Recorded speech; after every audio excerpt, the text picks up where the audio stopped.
ဗီဒီယိုလေးကိုကြည့်နေတဲ့သူတွေထဲမှာစီးသွားလိုက်တိုင်းစီးတွေအရန်ပူနေတယ်။ဘာကြောင့်ဖြစ်တာလဲမသိလို့စိတ်ညစ်နေတဲ့သူတွေများရှိပါသလား။ဒါဆိုလို့ရှိရင်တော့ဒီဗီဒီယိုလေးကိုအဆုံးထိကြည့်လိုက်ပါနော်။ဒီနေ့ဗီဒီယိုလေးထဲမှာတော့စီးတွေဘာကြောင့်အရန်ပူနေရလဲဆိုတဲ့အကြောင်းရင်းလေးတွေကိုပြပြပေးသွားမှာပဲဖြစ်ပါတယ်ရှင်။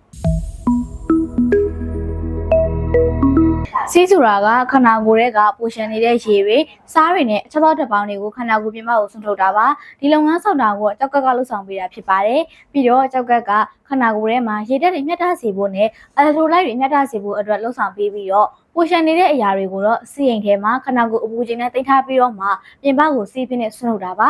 ဒါကြောင့်စီးကခန့်နှွေးပါပဲဒါပေမဲ့ဒီအပူချိန်ကပေါ့နော်ခန့်နှွေးအဆင့်တက်ကျော်နေပြီဆိုလို့ရှိရင်တော့ဒါကိုစီးပူနေပြီလို့ပြောလို့ရပါပြီခုနကပြောခဲ့သလိုပဲစီကခန္ဓာကိုယ်အပူချိန်နဲ့အတူတူပါပဲပုံမှန်ဆိုလို့ရှိရင်တော့စီရဲ့အပူချိန်ကပေါ့နော်68.6 ဒီဂရီဖာရင်ဟိုက်39ဒီဂရီစင်တီဂရိတ်ရှိနေရမှာပါလူတစ်ယောက်နဲ့တစ်ယောက်ကခန္ဓာကိုယ်အပူချိန်ကလည်းအနည်းငယ်ကွာခြားနိုင်တယ်လို့စီးပူချိန်ကလည်းကွာခြားနိုင်ပါတယ်နော်စီကခန္ဓာကိုယ်ပြင်ပကိုရောက်ရှိပြီးတော့မိနစ်နဲ့ငယ်တွင်းမှာဒါအပူချိန်ကရှိနေမှာပါစီးပူတာကိုဘယ်လိုသိရှိနိုင်မလဲဆိုလို့ရှိရင်တော့ပြင်ပအပူချိန်ကနည်းနေမှဒါစီးပူတာကိုသိထားနိုင်မှာပဲဖြစ်ပါတယ်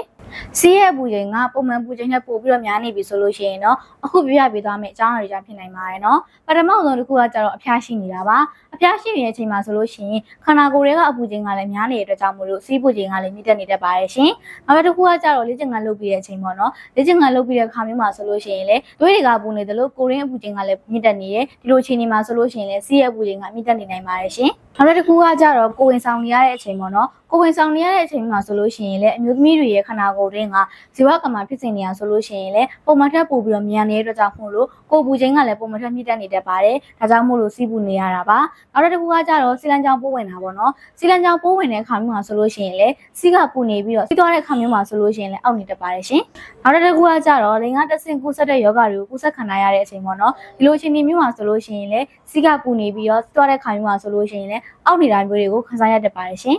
စီးပူတဲ့ဝေဒနာကိုခံစားရနေတဲ့ခါမျိုးမှာဆိုလို့ရှိရင်ဘယ်လိုအခြေအနေမျိုးမှာဆရာဝန်နဲ့ပြသတင်လဲဆိုတာကိုပြပေးခြင်းပါတယ်ရှင်ပထမဆုံးတစ်ခုအနေနဲ့ကကြတော့စီးသွားတဲ့ခါမှာစီးရအရန်ပူနေတာစီးသွားတဲ့ခါမျိုးမှာဆိုလို့ရှိရင်လည်းအောက်တောင်နဲ့ခံစားနေရတတ်တာနောက်တစ်ခုကကြတော့ကိုကစီးသွားခြင်းကိုစီးသွားလိုက်တယ်ဒါပေမဲ့စီးရမကုန်စီးချက်နေလို့ခံစားရတတ်တာစီးနှံကအရန်ပြင်းနေတာပြီးတော့စီးအရာနောက်နေတာနောက်တစ်ခုကကြတော့စီးထဲမှာစီးသွားတဲ့ခါမျိုးမှာဆိုလို့ရှိရင်စီးထဲမှာသွေးပါတာပြီးတော့ခဏခဏစီးသွားခြင်းနေတာခန္ဓာကိုယ်အပူချိန်က103ဒီဂရီဖာရင်ဟိုက်39ဒီဂရီစင်တီဂရိတ်ထက်ပိုများနေတာနှစ်ပတ်လောက်အထိအဖျားက100ဒီဂရီဖာရင်ဟိုက်38ဒီဂရီစင်တီဂရိတ်ထက်ပိုများနေမယ်ဆိုလို့ရှိရင်တော့ဆရာဝန်နဲ့ပြသဖို့အတွက်ကြံပေးခြင်းပါတယ်ရှင်အခုလောက်ဆိုလို့ရှိရင်စီးပူရတဲ့အကြောင်းရင်းတွေကိုသိသားလုပ်ပြီးလို့ထင်ပါတယ်နောက်ထပ်လည်းဒီလိုမျိုးကျန်းမာရေးနဲ့ပတ်သက်တဲ့ဗဟုသုတဗီဒီယိုဖိုင်လေးတွေကိုတင်ဆက်ပေးသွားအောင်ပါမို့လို့ဆက်လက်ဆောင်မချူအပ်ပေးကြပါအောင်နော်အားလုံးကိုကျေးဇူးတင်ပါတယ်ရှင်